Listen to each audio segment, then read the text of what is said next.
예, 오늘 우리에게 주신 하나님의 말씀은 히브리서 12장 2절의 말씀입니다. 성경이 짧으니까 우리가 이 앞에 있는 화면을 보면서 다 같이 한 목소리로 읽겠습니다. 믿음의 주요 또 온전하게 하시는 이인 예수를 바라보자. 그는 그 앞에 있는 기쁨을 위하여 십자가를 참으사 부끄러움을 개의치 아니하시더니 하나님의 보좌 우편에 앉으셨느니라. 아멘.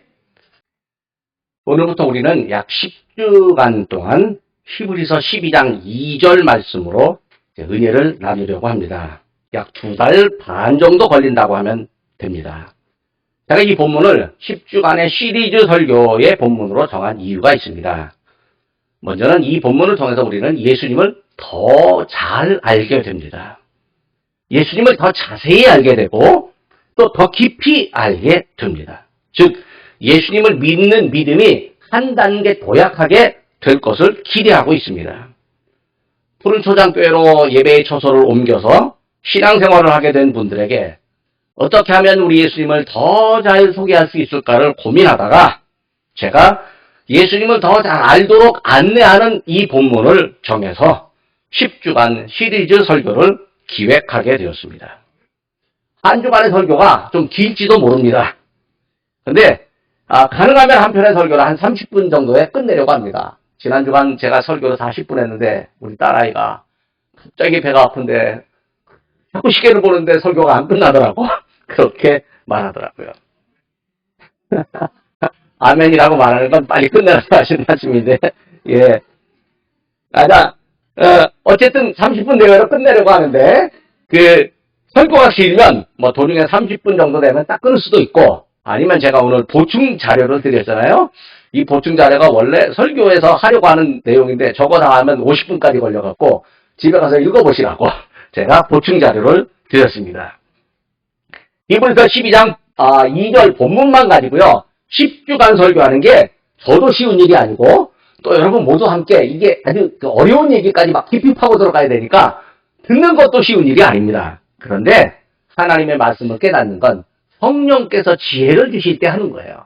그러니까 우리가 성령께서 우리에게 지혜를 주시기를 구하면서 한번 이제 시도해 보는 거죠. 다음 이유로는 히브리서 12장 2절이 이 특성을 갖고 있습니다. 히브리서 12장 2절은 히브리서 전체를 들여다보는 하나의 렌즈라고 생각을 할 수가 있습니다. 저는 그렇게 생각해요. 이 본문은 히브리서에서 말하는 예수님, 또 히브리서에서 강조하는 믿음, 이 믿음을 보는 렌즈가 되는 거예요. 그러니까 히브리서를 알면서 신구약 성경에서 소개하는 예수님을 알게 됩니다. 우리가 새신자 교육이나 조직신학, 또 성경 공부를 하면서 알고 있는 예수님을 더 세밀하고 더 정확하게 알고 믿도록 이 히브리서 12장 2절이 길잡이의 역할을 한다고 저는 생각을 합니다. 제가 한 6년 전에 이 본문으로 시리즈 설교를 한 적이 있는데 그때는 조금 부족했다면 이번엔 더 최선을 다해서 아주 치밀하게 살피고 내용적으로 보다 더 풍성한 설교를 시도해 보려고 합니다. 저는 이제 렌즈를 이야기를 했습니다만 히브리서 12장 2절을 4가지로 은유할 수 있다고 생각을 합니다. 창문, 또 컴퓨터 압축 파일, 바늘구멍, 또 새로운 세계로 들어가는 입구로 비유할 수 있다고 생각하는데 그 내용은 별지 1번에 있습니다. 별지 1번을 하려면 한 10분 걸리니까 이제 별지 1번은 집에 가서 읽어보면 됩니다. 자, 그리고 저는 이제 이 성경을 우리말 순서가 아니라 헬라어 원문의 순서, 이 문장 순서에 따라서 오늘 예수님을 바라본다는 내용으로 먼저 은혜를 나누려고 합니다. 저는 이제 헬라어 분석도 가끔 합니다. 또 문법의 용어도 언급할 수 있습니다. 이 헬라어 분법 분석 또 문법 용어 이거 듣는 사람에게 어려울 수 있습니다. 어렵다는 건 사실 생소하다는 겁니다. 하지만 하나님의 말씀을 보다 더 정확하게 말하려고 시도한다면 생소하고 어려운 것들을 접할 수가 있습니다. 그래서 성령께서 깨닫고 이해하도록 지혜를 주실 것이니까 우린 다 이해할 수 있습니다. 어렵고 또 확인해야 한다면 이제 제가 시간을 절약하는 의미로 유인물을 드렸으니까 유인물을 갖고 읽고 또 읽으면 3번 읽으면 다 이해될 수 있습니다. 히브리서 12장 2절에 예수님을 바라보라고 하는 이 원문풀이는 제가 별지 2번째에 이제 나눠 드렸습니다. 자, 본다라고 하는 건 오늘 우리가 바라보는 분 예수님인데 본다라고 하는 건 몇 가지 차원이 있습니다. 지나가면서 우연히 눈에 띄는 걸 본다라고 말합니다. 찰나의 순간에 스쳐 지나가는 형태로 보는 것입니다. 이렇게 보는 건 별로 기억에 남지가 않습니다. 그리고 또 이제 한편 잠시 관심을 갖고 쳐다보는 형태가 있습니다. 이렇게 보는 건 자발적 의지가 담겨 있긴 하지만 몇 분 동안 아주 잠깐 보는 것입니다. 그래서 잠시 기억에 남기는 하지만 크게 기억할 일도 아니니까 그냥 시간 지나면 잊어버립니다. 또 다른 형태의 보는 게 있는데 이건 남이 나에게 약간은 강제로 보게 하는 겁니다. 군대에 가면 교관이나 조교가 훈련생들에게 주목! 그렇게 이야기합니다. 저는 아주 어렸을 때 그 교장 선생님이 주목 그러니까 주먹이라고 하는 줄로 깨달았는데 그게 아니라 주목입니다. 주목. 그러니까 나를 바라봐라 라고 하는 거죠. 근데 만약에 훈련생들이 한눈 팔면 어떻게 될까요? 이제 얼차례 받습니다. 이제 벌도 좀 받는 거죠. 이건 일정한 시간의 지속을 요합니다. 그리고 게다가 정신을 차리고 관심을 갖고 보아야 합니다.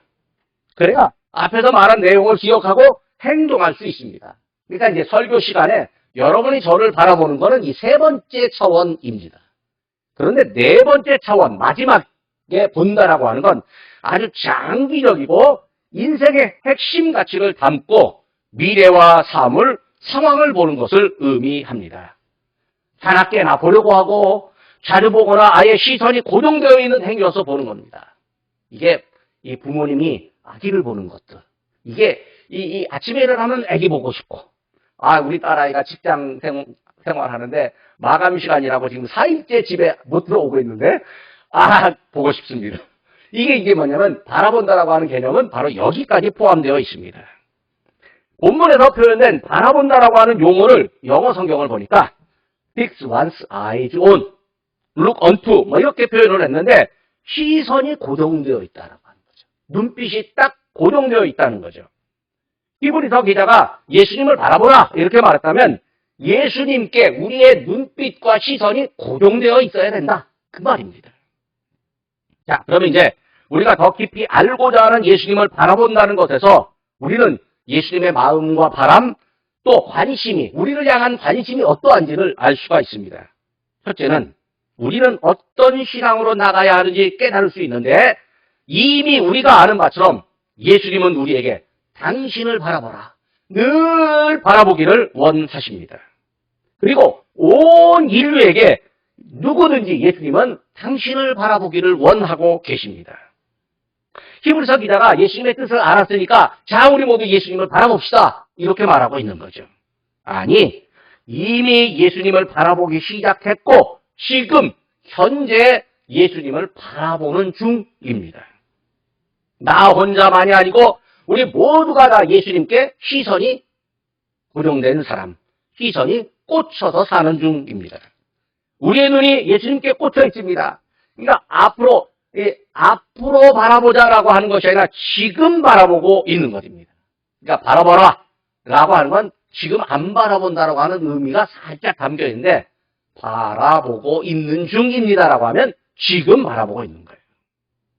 현재 우리의 영적 상태가 예수님을 향한 믿음의 상태임을 분명하게 확신시키는 말씀입니다. 자료 2번을 보면 거기에 이제 그 현재 분사 형태가 있는데 현재 분사가 뭐냐면 지금 그렇게 하고 있다는 거예요. 우리가 지금 예수님을 바라보고 있는 중이라는 거예요. 자, 예수님을 바라본다라고 하는 거, 예수님께 시선을 고정되어 있다라고 하는 건 두 눈으로 보는 것만을 의미하지는 않습니다. 우리의 인생의 방향과 목적을 예수님께 두었다. 이렇게 보는 거죠. 믿음의 사람은 예수님을 내 인생의 방향이요, 목적으로 정한 사람입니다. 처음엔요, 의식적으로 예수님을 생각합니다. 자다가 깨면, 예수님을 생각해야지. 스스로 되새깁니다. 교회에서 광고 시간에 일어나자마자 기도하세요. 그러면, 목사님 광고 듣고, 일어나면, 기도할 시간이지. 라고 이렇게 스스로 삽니다. 그러다가 나중엔 무의식적으로 아주 자연스럽게 예수님을 생각합니다. 아침에 일어나면 그냥 예수님이 생각납니다. 토요일 새벽 기도를 듣고 이승진 장로님의 간증을 살짝 들었는데 아침에 일어나면 아주 그냥 무의식적으로 손가락을 이렇게 하면서 성경 말씀이 외워진다고 합니다. 이게 뭐냐면 바라보다가 보면 자꾸 의식적으로 바라보다가 보면 무의식적으로 나의 삶이 그냥 그렇게 정해져서 가는 거예요. 어떤 일을 할 때도 그냥 내가 하고 싶은 대로 하는 것이 아니라 나의 주인으로서 내 안에 계신 예수님의 말씀을 듣게 되는 거죠. 예수님은 어떻게 해야 되죠? 예수님은 어떻게 생각할까? 이렇게 생각하고 예수님이 나를 향해서 무엇을 원하시는지, 내게 어떤 은혜를 주시는지를 생각하게 됩니다. 히브리서 3장 1절 말씀입니다. 제가 이제 히브리서 12장 2절을 갖고 얘기하면서 가능하면 히브리서에 있는 성경 구절을 많이 끌어오려고 합니다. 왜? 그래야 히브리서 12장 2절이 렌즈의 역할을 한다라고 하는 걸 우리가 증명할 수 있으니까요. 히브리서 3장 1절 말씀입니다. 함께 하늘의 부르심을 받은 거룩한 형제들아, 우리가 믿는 도리의 사도이시며 대제사장이신 예수를 깊이 생각하라. 이게 바라본다라고 하는데 뭐야? 깊이 생각한다는 의미가 함께 담겨 있습니다. 자, 예수님께 시선이 꼽혀 있는 사람이 다른 곳으로 시선을 돌리는 게 가능할까요? 세상은요, 마귀는요, 어떻게든지 우리에게 세상으로 눈을 돌리도록 예수님을 향한 시선을 다른 곳으로 돌리도록 유혹을 합니다. 시선을 돌린다라고 하는 말이 무엇일까요? 믿음을 버린다는 의미가 될까요? 예수님을 믿는 믿음을 부정한다는 의미가 될까요? 예수님이 우리의 구주이심을 부정하게 될까요? 입으로 부정하는 사람이 있을지도 모릅니다. 그렇지만 생활하면서 자기도 모르게 예수님이 잊어지고 자기도 모르게 예수님을 부정하는 모양을 보이게 되는 거죠. 다른 사람이 저 사람 예수 믿는 사람 맞아? 라고 그렇게 생각하는데 자기의 욕심에서 그럴 수도 있지만 진짜 객관적으로 예수님을 믿는 사람을 향해서 저 사람 예수님 믿는 사람 같지가 않아 라고 말할 수 있습니다. 그게 뭐냐면 내가 예수님을 지금 바라보고 있는 중이 아니라고 하는 어떤 작은 증거를 불신자의 입을 통해서 말하고 있는 거죠. 그래서 우리가 늘 자기를 점검하는 믿음의 각성이 필요합니다. 히브리서 기자가 굳건한 믿음을 요구합니다. 히브리서 4장 14절 말씀입니다.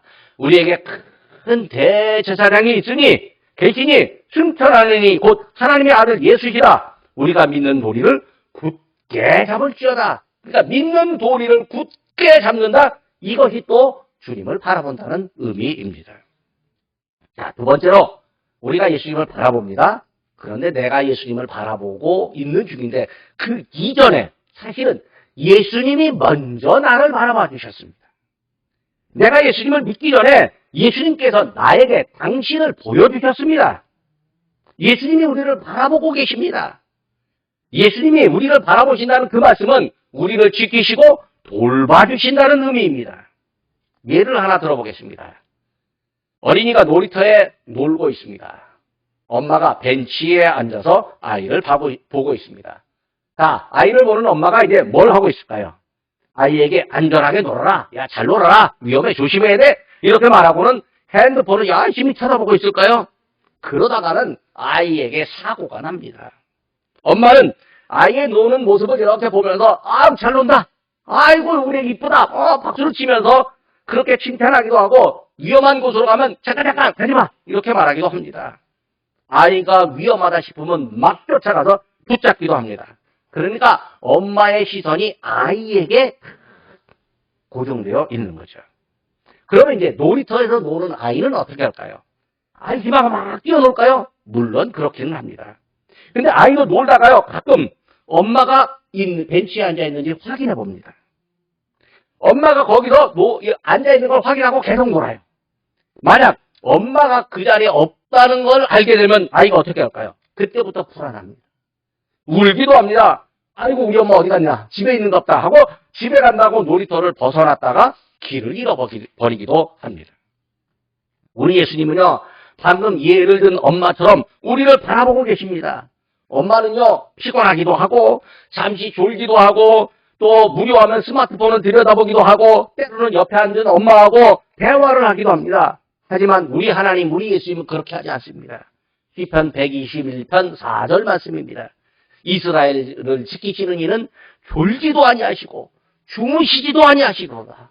그러니까 졸지도 않고 잠도 안 자고 우리를 지켜보고 계신다는 거죠. 예수님께 우리의 시각이 고정되어 있다는 것은 예수님을 사랑한다는 의미이기도 합니다. 일반적으로 우리는요, 진짜 사랑하면 애틋하고 부드러운 눈으로 바라봅니다. 이게 이제 결혼하고 나서 조금 시간이 지나면 이게 그 배우자를 향해서 그런 눈빛이 잘 안 나오는데요. 어쨌든 그 연애할 때는 이 연애하는 상대를 향해서 이런 눈빛이 나옵니다. 내가 먼저 예수님을 사랑했을까요? 아닙니다. 예수님이 먼저 우리를 사랑했습니다. 요한일서 4장 19절의 말씀입니다. 우리가 사랑하면 그가 먼저 우리를 사랑하셨습니다.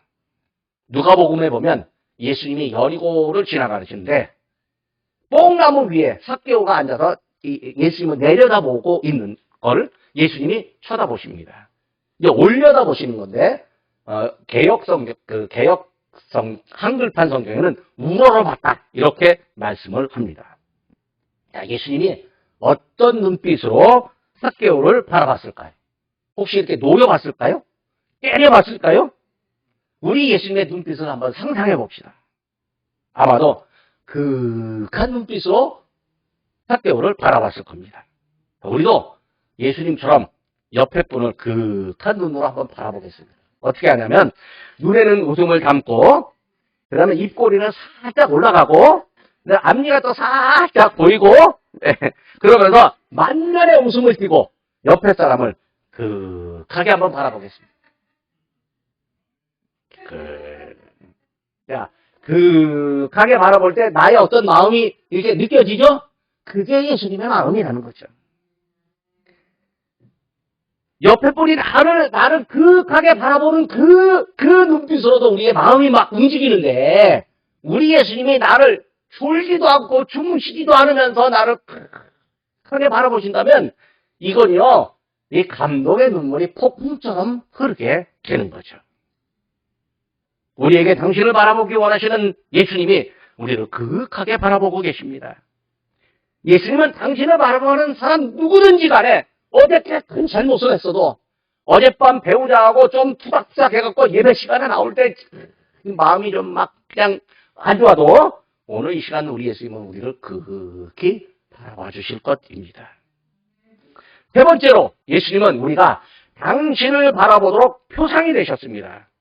표상이 존재하니까 그 표상 앞에 나아갈 수 있습니다. 저 멀리 목표물이 보이면 그 목표물을 향해서 달려갈 수가 있습니다. 중간중간 이정표가 있으니까 이정표를 확인하면서 목표를 향해 가는 길이 맞는지 확인해 볼 수가 있습니다.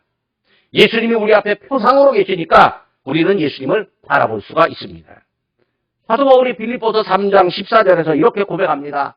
표대를 향하여 그리스도 예수 안에서 하나님이 위에서 부르신 부름의 상을 위하여 달려가노라. 아멘. 아이, 장로님이 이거 다 외우고 계시니까 제가 말하니까 바로 나오는 거잖아요. 예수님이 우리에게 표대를 제공하셨습니다.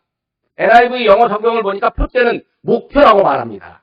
예수님이 우리에게 제시하신 어떤 목표가 있습니다. 당신이 목표이지만 그 당신의 그 목표 안에 있는 작은 목표들이 또 있어요. 그걸 우리에게 제시해 주십니다. 그리고 그것이 우리 앞에 있습니다.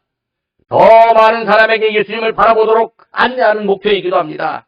우리는 예수님 안에서 지속적으로 이 목표를 향하여 시선을 고정하고 달려가며 앞으로 나아갑니다. 요한복음 3장 14절을 보면 예수님이 니고데모에게 이렇게 말씀하십니다. 모세가 광야에서 뱀을 든 것 같이 인자도 들려야 하리니. 이 말씀의 배경이 민수기 21장입니다. 가나안으로 행진하는 이스라엘 백성들이 길이 험하다고 불평을 합니다. 백성들은 야, 우리 광야에서 죽을 것 같아. 광야에는 먹을 것이나 마실 물도 없어. 이 만나 같은 하찮은 음식 너무너무 싫어. 이렇게 불평을 합니다. 히브리서 3장 8절을 보니까 백성들이 광야에서 시험하는 날에 하나님께 거역하고 마음이 완고하게 되었다. 이렇게 말합니다. 히브리서 4장 10절에는 다윗의 글을 빌어가지고 백성들이 하나님의 음성을 들었다면 완고하게 하지 말아야 되는데 하나님께서 이 완고한 백성들을 향해서 진노하셨습니다. 히브리서 3장 15절에 백성들이 하나님을 경노하시게 했다 이렇게 말을 합니다. 경노한 하나님이 불뱀을 사람들에게 보냈습니다. 그래서 불뱀에 물린 사람들이 막 죽어가는 거죠. 불뱀에 물린 사람들이 너무 많이 죽어가니까 급기야 모세가 하나님께 기도합니다. 하나님, 우리가 범죄했음을 압니다. 불뱀을 우리에게서 떠나게 해주십시오. 하나님, 제발 저의 기도를 들으시고 불뱀을 물리쳐 주옵소서. 그런데 하나님께서 모세의 기도를 들으셨습니다. 노수로 뱀을 만들어가지고 장대에 딱 매달아갖고 높이 들어서 보이게 해라. 이렇게 말합니다. 장대에 매달린 노뱀을 보는 사람마다 살아나게 될 것이다 라고 말씀하시고 약속하셨습니다. 모세가 하나님 명령대로 했습니다. 불뱀에게 물린 백성들이 장대 위에 매달린 그 노뱀을 보고 났습니다. 백성들이 장대 위에 매달린 노뱀을 보듯이 바로 이제 우리는 십자가에 높이 매달리고 들리신 예수님을 바라보고 있습니다. 요한복음 19장 5절을 보면 예수님이 가시관을 쓰고 자색 옷을 입고 나오시는데 총독 빌라도가 이 사람을 보라 이렇게 말을 합니다. 라틴어로 하면 에케 호모라고 말을 하는데 원래 빌라도는요 예수님을 조롱하듯 이 사람을 보라고 말했습니다. 철학자 니체 같은 사람은 에케 호모를 자기의 자서전 제목으로 책을 썼습니다. 니체는 내가 참 지혜로운 사람이야. 내가 똑똑한 사람이야. 나는 좋은 책을 쓸 만한 능력이 있는 사람이야. 이걸 이 책의 제목으로 썼습니다. 그러니까 아주 자기가 마치 예수님인 양 엄청 교만한 소리를 한 거죠. 그러니까 그건 뭐 별로 좋은 사람이 아닌 거죠. 에케 호모와 관련돼서 수많은 그림들이 있습니다.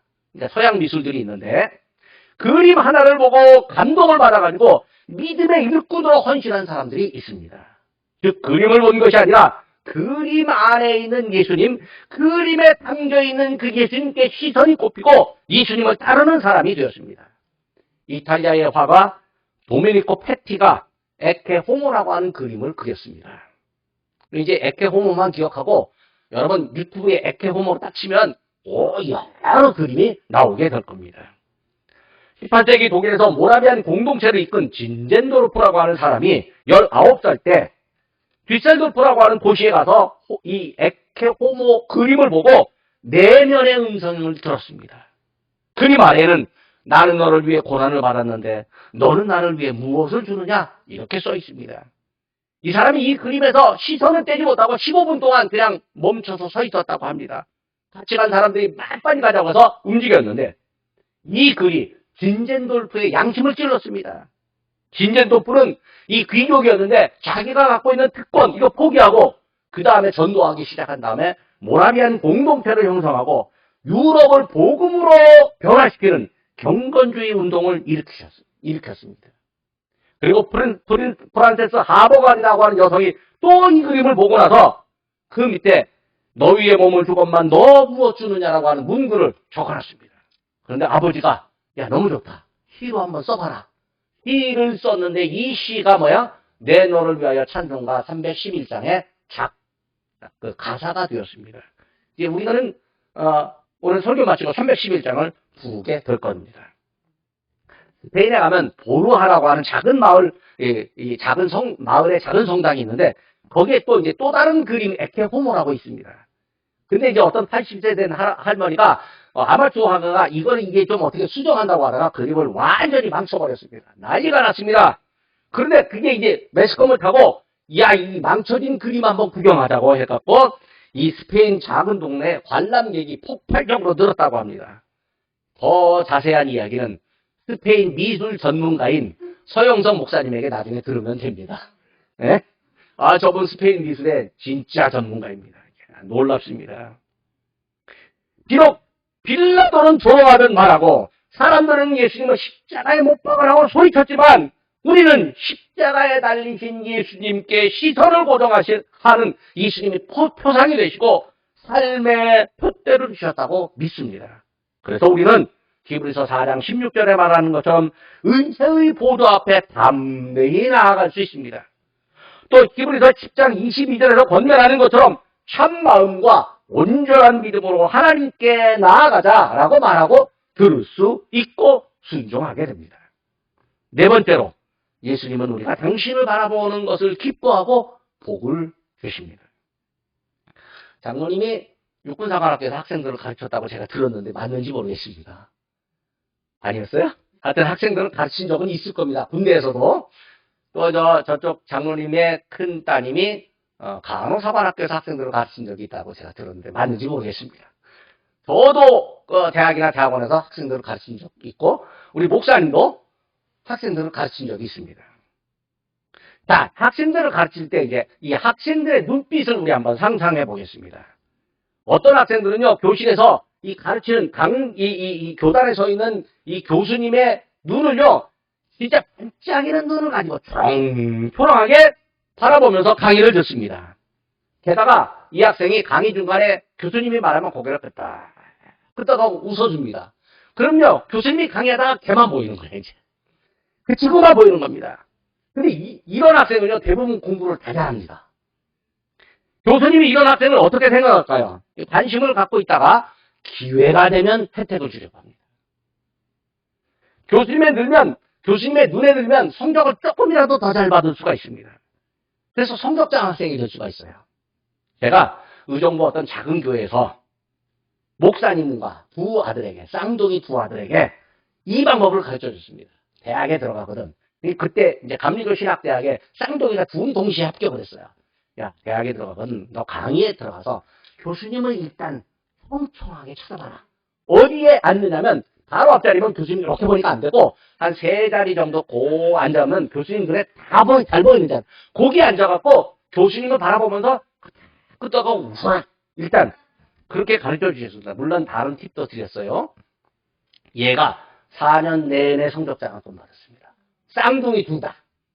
그 아버지가 이제 할머니가 돌아가셨다고 해서 장례식이 열렸길래 제가 연세대 세브란스 병원에 갔더니 두 아들이 4년, 5년 만에 만났는데 나를 다 알아봐요.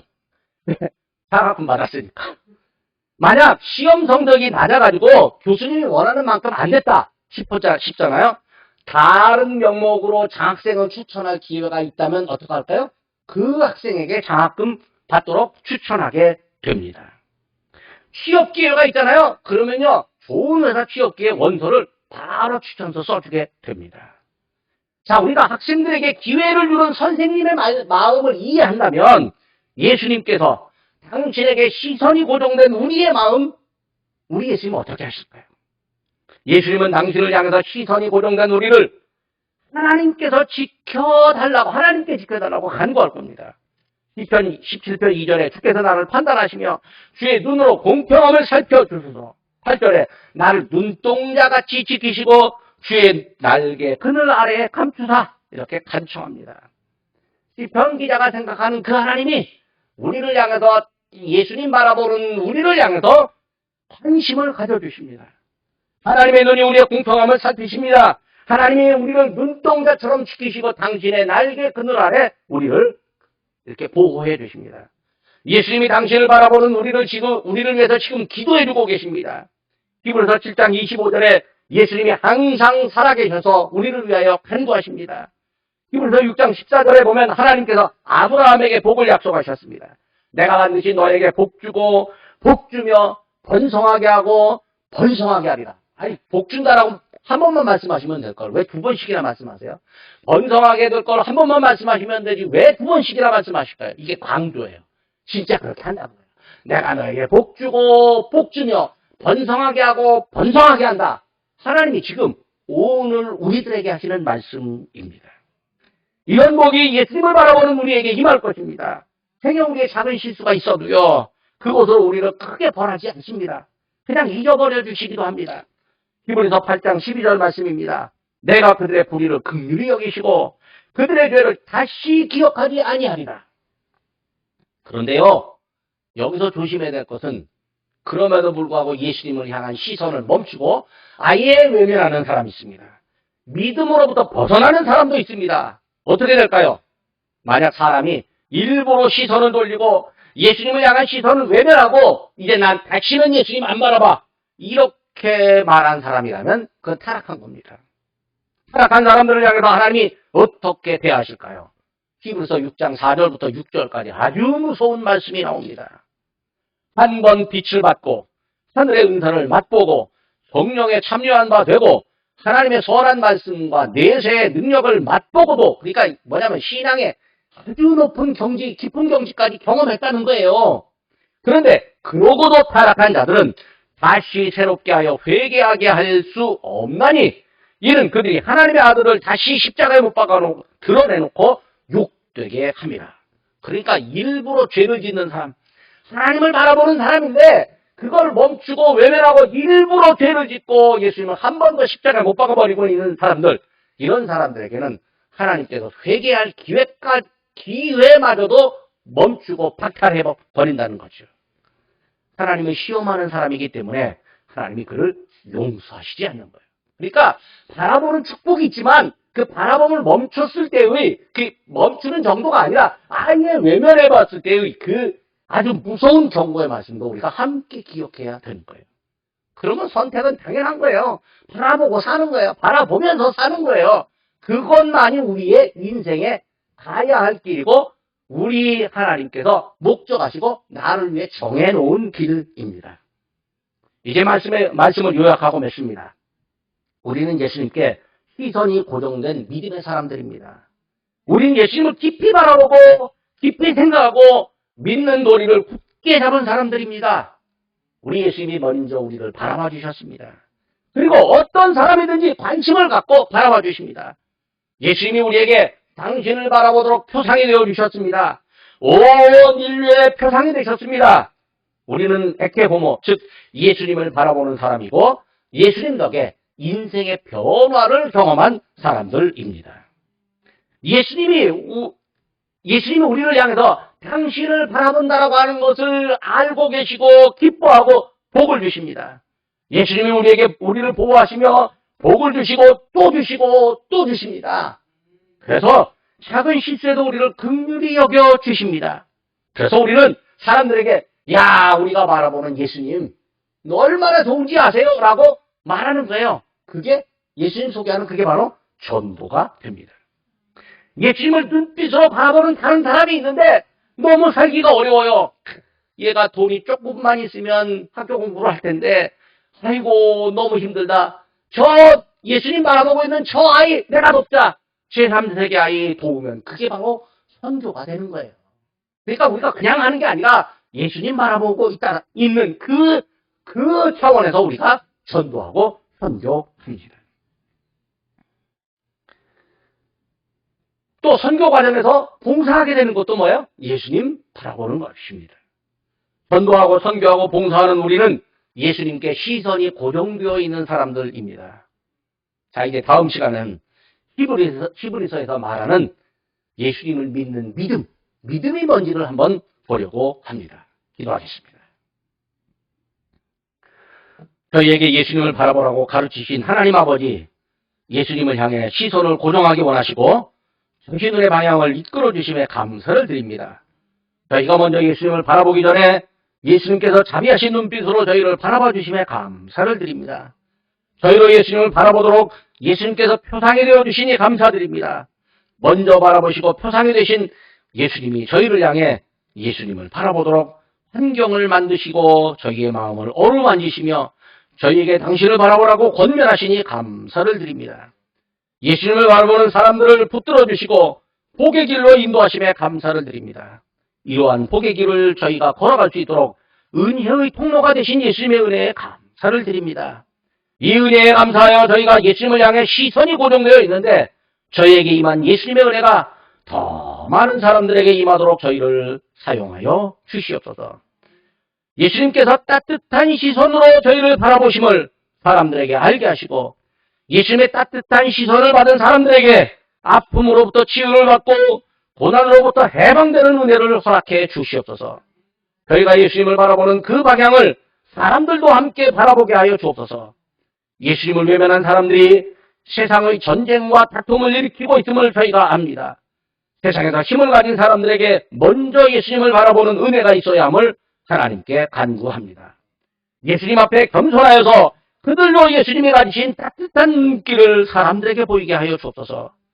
전쟁으로 고통을 받는 환경에서도 예수님을 바라보게 하시고 의를 위하여 참고 견디는 힘을 허락해 주옵소서.